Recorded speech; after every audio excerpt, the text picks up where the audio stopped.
Cuba est un pays de 11 millions d'habitants, mais de 3,5 millions de touristes. Donc on peut considérer pratiquement 15 millions de personnes de pouvoir d'achat. C'est la plus grande économie des Caraïbes. Et au niveau géographique, c'est pratiquement la moitié du territoire. C'est un pays de 115 000 km², une île évidemment entourée de plages.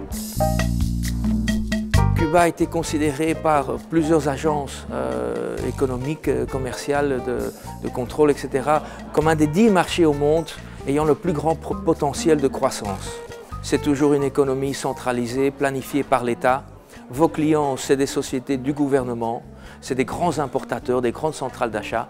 Mais évidemment, après ce dégel des relations entre Cuba et les États-Unis, on s'attend à une plus grande ouverture de marché, on s'attend à une arrivée de tourisme qui vont créer une demande très grande. Et de là, évidemment, les infrastructures ont besoin de se moderniser. Cuba a besoin de pratiquement capitaliser toutes ces industries. Lorsqu'il y aura une ouverture totale au marché américain, ça va être des concurrents sérieux. Donc c'est le moment pour nous, Européens, à s'implanter, à montrer notre savoir-faire, notre know-how, nos technologies. Aujourd'hui, avant cette ouverture où là la concurrence va être beaucoup plus féroce, beaucoup plus difficile. Le tourisme est vraiment le moteur de l'économie et peut-être sans doute le secteur au plus haut potentiel, à la plus haute croissance. L'énergie renouvelable, je pense, est un secteur intéressant. Aujourd'hui, Cuba a à peine 3 à 4% d'énergie renouvelable. Et Cuba a un programme bien défini d'arriver jusqu'en 2030 à 25% d'énergie renouvelable. La médecine, la biotechnologie, dans laquelle la région wallonne a signé pas mal d'accords aussi dans la coopération, la logistique. Cuba est vraiment à l'intersection de plusieurs axes.